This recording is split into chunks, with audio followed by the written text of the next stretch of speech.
ಆಸ್ಪತ್ರೆಗೆ ಬರ್ತಾ ಇದ್ದಾರೆ. ಅಭಿಮಾನಿಗಳು ದರ್ಶನಕ್ಕಾಗಿ ಕಾಯುತ್ತಿದ್ದಾರೆ. ಈ ಮಧ್ಯೆ ದರ್ಶನ್ ಜೊತೆಗಿನ ಒಡನಾಟದ ಬಗ್ಗೆ ಅವರ ಸ್ನೇಹಿತರು ಈಗ ಮಾತಾಡ್ತಾ ಇದ್ದಾರೆ. ಊಟ ಅಂದ್ರೆ ದರ್ಶನ್ ಸಾರ್ ಜೊತೆ ಊಟ ಮಾಡಬೇಕು. ದರ್ಶನ್ ಪರ ಒಡನಾಟ ಅಂದಿದ್ದಾರೆ ನಟ ಅರ್ಜುನ್ ಅವರು. ಬಂಧನಕ್ಕೂ 10 ದಿನ ಮೊದಲು ಭೇಟಿಯಾಗಿದ್ದೆ. ಅಕ್ಷಯ ತೃತೀಯ ದಿನ ಕೊನೆಯ ಭೇಟಿಯಾಗಿತ್ತು. ದರ್ಶನ್ಗೆ ಬೇಲ್ ಸಿಕ್ಕಿರೋದು ಬಹಳ ಖುಷಿಯಾಗಿದೆ.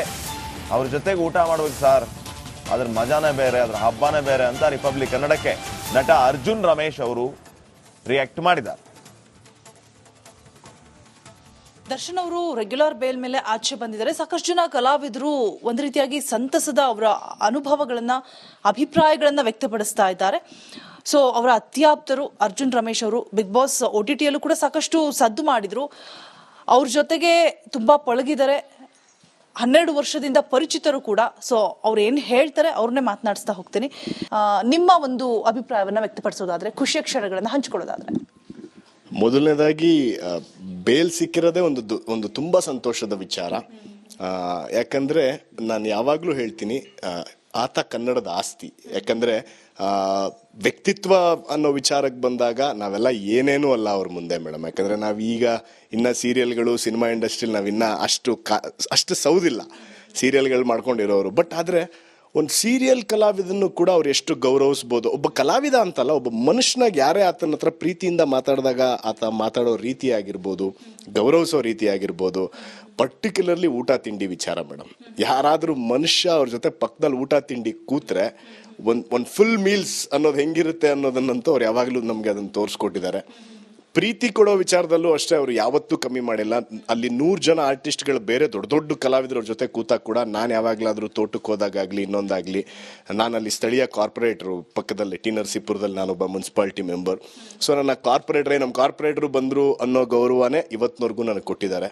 ಸೊ ಅವ್ರ ಬಗ್ಗೆ 1-2 ದಿನದಲ್ಲಿ ಹೇಳಿ ಮುಗ್ಸಕ್ಕಂತೂ ಸಾಧ್ಯ ಇಲ್ಲ. ಅವ್ರ ಜೊತೆ ನಾನು ಎಲೆಕ್ಷನ್ ಕ್ಯಾಂಪೇನ್ಗೆ ಹೋಗಿದ್ದೆ. ಆ ಟೈಮಲ್ಲಿ ಕೂಡ ಒಂದು 10-15 ದಿವಸ ಕ್ಯಾಂಪೇನ್ ಮಾಡಿದೆ ಜೊತೆಲಿ.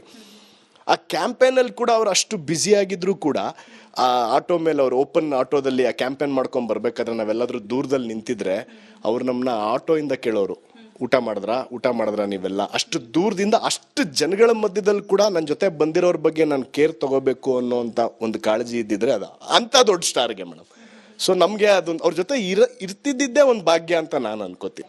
ಫೈನಲಿ ಸರ್, ಇವಾಗ ದರ್ಶನ್ ಅವರು ಸಿಗ್ತಾ ಇದ್ದಾರೆ ಮಾತನಾಡಕ್ಕೆ ಅಂತ ಒಂದು ಸಂದರ್ಭದಲ್ಲಿ ಸಾಕಷ್ಟು ಜನ ಒಂದು ಹಗ್ಗಬೇಕು ಅವರಿಂದ ಅಂತ ಬಯಸ್ತಾ ಇರ್ತಾರೆ. ನೀವೇನಾದ್ರೂ ಹೋಗಿ ಮೀಟ್ ಮಾಡಬೇಕು, ಮಾತನಾಡಿಸ್ಬೇಕು ಅಂತ ಏನಾದ್ರು ಪ್ಲಾನ್ ಮಾಡಿದ್ದೀರಾ? ಮೀಟ್ ಮಾಡ್ತೀರಾ? ಆಕ್ಚುಲಿ ಅವರು ಈಗ ಜೈಲಲ್ಲಿ ಇದ್ದಾಗ ಸಾಕಷ್ಟು ಜನ ಹೋಗಿ ಭೇಟಿ ಮಾಡಿದ್ರು.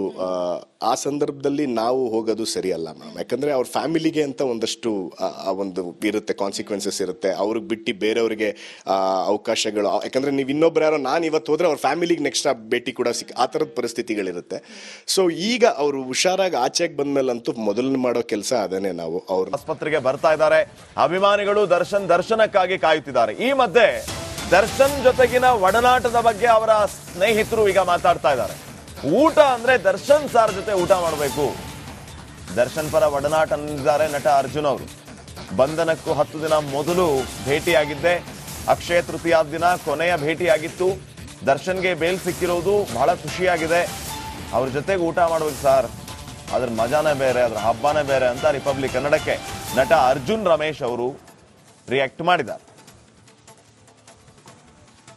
ದರ್ಶನ್ ಅವರು ರೆಗ್ಯುಲರ್ ಬೇಲ್ ಮೇಲೆ ಆಚೆ ಬಂದಿದ್ದಾರೆ. ಸಾಕಷ್ಟು ಜನ ಕಲಾವಿದರು ಒಂದು ರೀತಿಯಾಗಿ ಸಂತಸದ ಅವರ ಅನುಭವಗಳನ್ನ, ಅಭಿಪ್ರಾಯಗಳನ್ನ ವ್ಯಕ್ತಪಡಿಸ್ತಾ ಇದ್ದಾರೆ.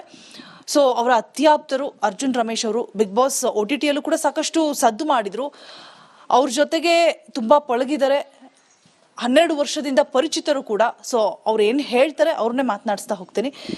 ನಿಮ್ಮ ಒಂದು ಅಭಿಪ್ರಾಯವನ್ನ ವ್ಯಕ್ತಪಡಿಸೋದಾದ್ರೆ, ಖುಷಿಯ ಕ್ಷಣಗಳನ್ನ ಹಂಚ್ಕೊಳ್ಳೋದಾದ್ರೆ. ಮೊದಲನೇದಾಗಿ ಬೇಲ್ ಸಿಕ್ಕಿರೋದೇ ಒಂದು ತುಂಬಾ ಸಂತೋಷದ ವಿಚಾರ. ಯಾಕಂದ್ರೆ ನಾನು ಯಾವಾಗ್ಲೂ ಹೇಳ್ತೀನಿ, ಆತ ಕನ್ನಡದ ಆಸ್ತಿ. ಯಾಕಂದ್ರೆ ವ್ಯಕ್ತಿತ್ವ ಅನ್ನೋ ವಿಚಾರಕ್ಕೆ ಬಂದಾಗ ನಾವೆಲ್ಲ ಏನೇನೂ ಅಲ್ಲ ಅವ್ರ ಮುಂದೆ ಮೇಡಮ್. ಯಾಕಂದ್ರೆ ನಾವೀಗ ಇನ್ನ ಸೀರಿಯಲ್ಗಳು, ಸಿನಿಮಾ ಇಂಡಸ್ಟ್ರಿಲಿ ನಾವಿನ್ನ ಅಷ್ಟು ಸೌದಿಲ್ಲ ಸೀರಿಯಲ್ಗಳು ಮಾಡ್ಕೊಂಡಿರೋರು. ಬಟ್ ಆದ್ರೆ ಒಂದು ಸೀರಿಯಲ್ ಕಲಾವಿದನ್ನು ಕೂಡ ಅವ್ರು ಎಷ್ಟು ಗೌರವಿಸ್ಬೋದು. ಒಬ್ಬ ಕಲಾವಿದ ಅಂತಲ್ಲ, ಒಬ್ಬ ಮನುಷ್ಯನಾಗ ಯಾರೇ ಆತನ ಹತ್ರ ಪ್ರೀತಿಯಿಂದ ಮಾತಾಡಿದಾಗ ಆತ ಮಾತಾಡೋ ರೀತಿ ಆಗಿರ್ಬೋದು, ಗೌರವಿಸೋ ರೀತಿ ಆಗಿರ್ಬೋದು, ಪರ್ಟಿಕ್ಯುಲರ್ಲಿ ಊಟ ತಿಂಡಿ ವಿಚಾರ ಮೇಡಮ್. ಯಾರಾದರೂ ಮನುಷ್ಯ ಅವ್ರ ಜೊತೆ ಪಕ್ಕದಲ್ಲಿ ಊಟ ತಿಂಡಿ ಕೂತ್ರೆ ಒಂದು ಫುಲ್ ಮೀಲ್ಸ್ ಅನ್ನೋದು ಹೆಂಗಿರುತ್ತೆ ಅನ್ನೋದನ್ನಂತೂ ಅವ್ರು ಯಾವಾಗಲೂ ನಮಗೆ ಅದನ್ನು ತೋರಿಸ್ಕೊಟ್ಟಿದ್ದಾರೆ. ಪ್ರೀತಿ ಕೊಡೋ ವಿಚಾರದಲ್ಲೂ ಅಷ್ಟೇ ಅವರು ಯಾವತ್ತೂ ಕಮ್ಮಿ ಮಾಡಿಲ್ಲ. ಅಲ್ಲಿ 100 ಜನ ಆರ್ಟಿಸ್ಟ್ಗಳು ಬೇರೆ ದೊಡ್ಡ ದೊಡ್ಡ ಕಲಾವಿದರ ಜೊತೆ ಕೂತಾಗ ಕೂಡ ನಾನು ಯಾವಾಗಲಾದರೂ ತೋಟಕ್ಕೆ ಹೋದಾಗಲಿ ಇನ್ನೊಂದಾಗಲಿ, ನಾನಲ್ಲಿ ಸ್ಥಳೀಯ ಕಾರ್ಪೊರೇಟ್ರು ಪಕ್ಕದಲ್ಲಿ ಟಿ ನರಸೀಪುರದಲ್ಲಿ ನಾನೊಬ್ಬ ಮುನ್ಸಿಪಾಲಿಟಿ ಮೆಂಬರ್.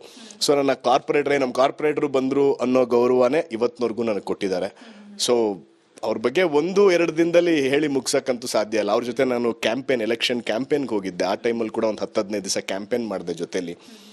ಆ ಕ್ಯಾಂಪೇನಲ್ಲಿ ಕೂಡ ಅವ್ರು ಅಷ್ಟು ಬ್ಯುಸಿ ಆಗಿದ್ರು ಕೂಡ ಆ ಆಟೋ ಮೇಲೆ ಅವ್ರು ಓಪನ್ ಆಟೋದಲ್ಲಿ ಆ ಕ್ಯಾಂಪೇನ್ ಮಾಡ್ಕೊಂಡು ಬರ್ಬೇಕಾದ್ರೆ ನಾವೆಲ್ಲಾದ್ರೂ ದೂರದಲ್ಲಿ ನಿಂತಿದ್ರೆ ಅವ್ರು ನಮ್ಮನ್ನ ಆಟೋಯಿಂದ ಕೇಳೋರು, ಊಟ ಮಾಡಿದ್ರ ನೀವೆಲ್ಲ. ಅಷ್ಟು ದೂರದಿಂದ ಅಷ್ಟು ಜನಗಳ ಮಧ್ಯದಲ್ಲಿ ಕೂಡ ನನ್ನ ಜೊತೆ ಬಂದಿರೋರ ಬಗ್ಗೆ ನಾನು ಕೇರ್ ತಗೋಬೇಕು ಅನ್ನೋಂಥ ಒಂದು ಕಾಳಜಿ ಇದ್ದಿದ್ರೆ ಅದು ಅಂಥ ದೊಡ್ಡ ಸ್ಟಾರ್ಗೆ ಮೇಡಮ್. ಸೊ ನಮಗೆ ಅದು ಅವ್ರ ಜೊತೆ ಇರ್ತಿದ್ದಿದ್ದೇ ಒಂದು ಭಾಗ್ಯ ಅಂತ ನಾನು ಅನ್ಕೋತೀನಿ. ಫೈನಲಿ ಸರ್, ಇವಾಗ ದರ್ಶನ್ ಅವರು ಸಿಗ್ತಾ ಇದ್ದಾರೆ ಮಾತನಾಡಕ್ಕೆ ಅಂತ ಒಂದು ಸಂದರ್ಭದಲ್ಲಿ ಸಾಕಷ್ಟು ಜನ ಒಂದು ಹಗ್ಗಬೇಕು ಅವರಿಂದ ಅಂತ ಬಯಸ್ತಾ ಇರ್ತಾರೆ. ನೀವೇನಾದ್ರೂ ಹೋಗಿ ಮೀಟ್ ಮಾಡಬೇಕು, ಮಾತನಾಡಿಸ್ಬೇಕು ಅಂತ ಏನಾದ್ರು ಪ್ಲಾನ್ ಮಾಡಿದ್ದೀರಾ? ಮೀಟ್ ಮಾಡ್ತೀರಾ? ಆಕ್ಚುಲಿ ಅವರು ಈಗ ಜೈಲಲ್ಲಿದ್ದಾಗ ಸಾಕಷ್ಟು ಜನ ಹೋಗಿ ಭೇಟಿ ಮಾಡಿದ್ರು.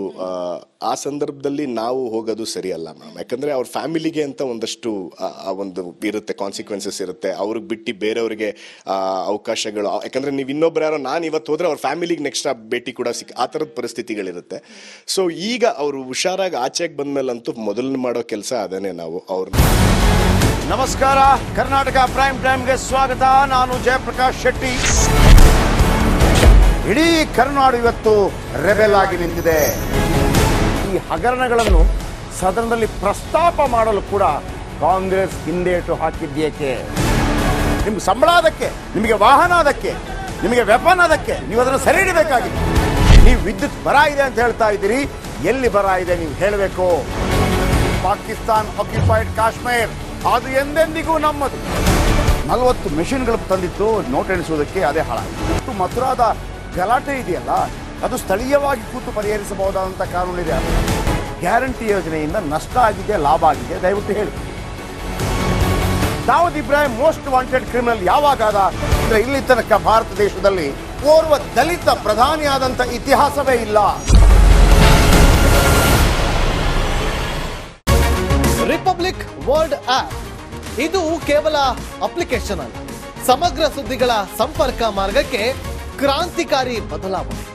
ರಿಪಬ್ಲಿಕ್ ವರ್ಲ್ಡ್ ಆಪ್ ಕೇವಲ ಸುದ್ದಿ ಅಪ್ಲಿಕೇಶನ್ ಅನ್ನ ಪರಿಚಯ ಮಾಡ್ತಾ ಇಲ್ಲ, ಬದಲಾಗಿ ಡಿಜಿಟಲ್ ಸುದ್ದಿ ಬಳಕೆಯ ಹೊಸ ಯುಗಕ್ಕೆ ನಾಂದಿ ಹಾಡ್ತಾ ಇದೆ.